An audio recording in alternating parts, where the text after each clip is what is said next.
Hello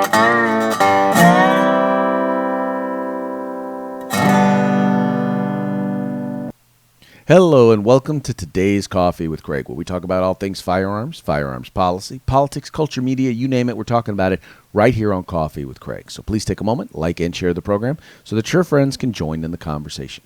Also, if you haven't already done so, please remember to subscribe to our YouTube channel. Follow us on Facebook, Instagram, and Twitter. And in the case of Facebook and YouTube, make sure that you hit that notification button. That way you'll be notified as soon as we go live, and you can participate in the live chat as the program is taking place. Also, please take a second and visit fpcgear.com. That's fpcgear.com. It is the place to go to find all of your Pro 2A swag. I'm talking tank tops, t-shirts, stuff for the ladies. We got stuff for the home and stuff for the office. We also have masks for those of you who want to go out in the midst of the COVID. But the best part is that every dollar that you spend goes right back into the fight for our right to keep and bear arms. So you can support the Second Amendment and you can look good doing it. That's fpcgear.com. All right, now a topic you've heard us talking a lot about here at FPC. If you're on our social media, it has to do with the current effort to ban home-built firearms. It is vitally important, and I know we can't keep talking to you guys enough about this because it is such a fundamental problem. Now, most gun owners don't build their own firearms. Most don't. A handful do. Well, I'll say more than a handful. A minority do. But the key here, folks, is exactly what the legislation is. Because a lot of times when you have people who are writing bills, they have absolutely no idea what the unintended consequences are. And in the case of firearm legislation, they actually don't care what the unintended consequences are because, well, they don't like guns and they really don't like gun owners. So that's why it is vitally important that we stop H.R. 7468. Now, what is H.R. 7468? Well, let's get into the details of what exactly this piece of legislation is. All right, so H.R. 7468 bans all home-built firearms and criminalizes the possession of firearm manufacturing devices. Now, this goes further than even most state legislation does. Most state legislation focuses on either requiring you to serialize home-built firearms or just bans home-built firearms altogether. But this actually would make it a crime for you to even possess any items used to manufacture firearms.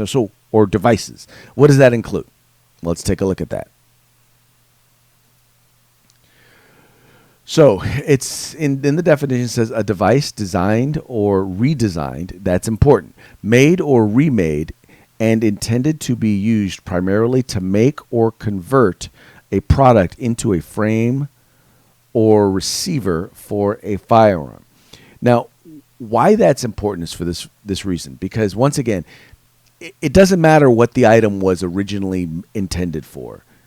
It's what do you intend it for. It doesn't matter how it's particularly made, but if you made any alterations so that it could be used, right? And then once again, if your intent. So in other words, now we're talking thought police. Their attitude is if they believe that you intended, if they believe that you intended to use it to manufacture a firearm or a receiver, you then are guilty of a crime.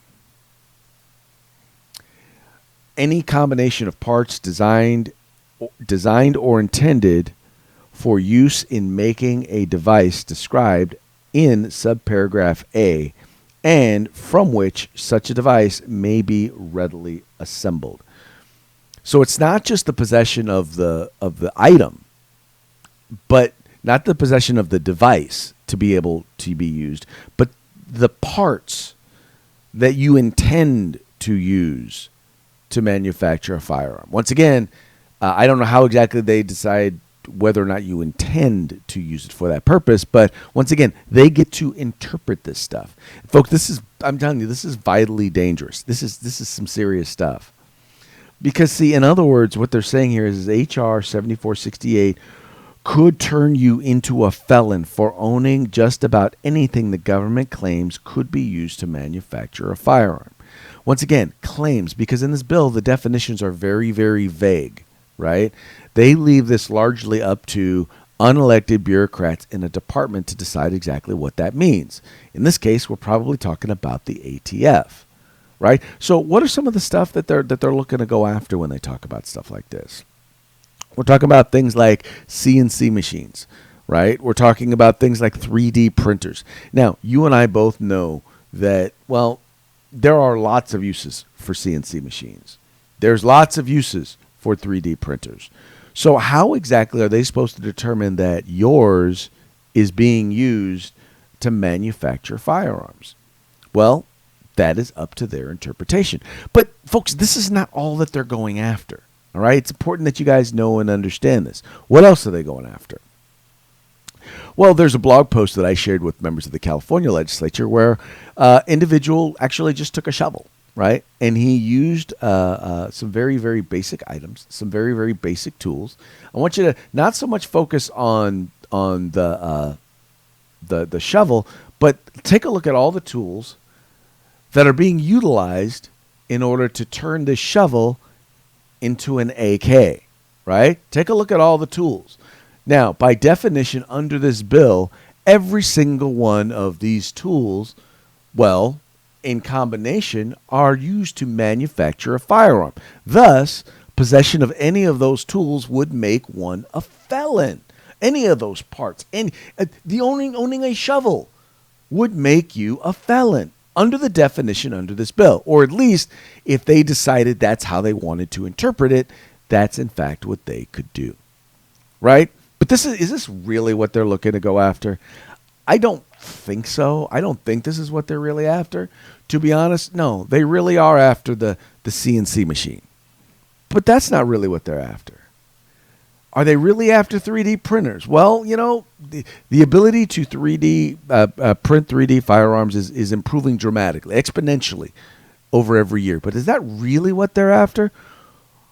Or are they really after speech? See, back in 2014, when Defense Distributed said that they were going to put out plans to be able to manufacture the 3D plans for a 3D firearm, the anti-gun community went absolutely berserk. They had their website shut down. They had to take them to court, and we're still working with them, fighting in court, even until this day. Now, that having been said, Firearms Policy Coalition also launched their own website called Code is Free Speech. And folks, this is why this is vitally important. This is technology that is available. All right? In other words, this is not the manufacture of a firearm. This is simply putting the information out there as to how it can be done. Now, it's interesting that they would go after things like Code is Free Speech, right? They would go after things like 3D printing, but things like the Anarchist Cookbook is still available online. Folks, the whole goal is this. The whole goal is this. They want to not just disarm you, but anything linked to your right to keep and bear arms, your right to due process, your right against illegal search and seizure, your right, in this case, of free speech, right? Your private property rights to be able to take away your possessions because they believe you're going to use them wrongly. All of those things are at stake. If we allow them to do this simply because they believe that you will misuse your rights, well, then what rights are safe? None of them are safe. And that's, folks, why we need your help and we need your support. We need you to go to homebuildban.com. That's homebuildban.com, and tell Congress to oppose H.R. 7468. Now, I get it. There's a lot of folks out there who are like, oh, Craig, you're just being a conspiracy theorist. No, I believe in the camel's nose under the tent. I believe that if you allow them to do this, you open the door to allow them to do something else. I'm not saying that they will, but I'm saying that then they have the ability to. And if there's one thing that I know about, in particular, the anti-gun community, is they don't stop. In other words, once they get this, they will go to the next step. They cannot help themselves.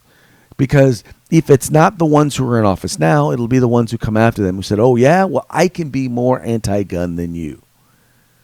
And then they're going to take it further and take it even further. So, folks, we just need you to take the time. Go to homebuildban.com. That's homebuildban.com, and help fight against this legislation.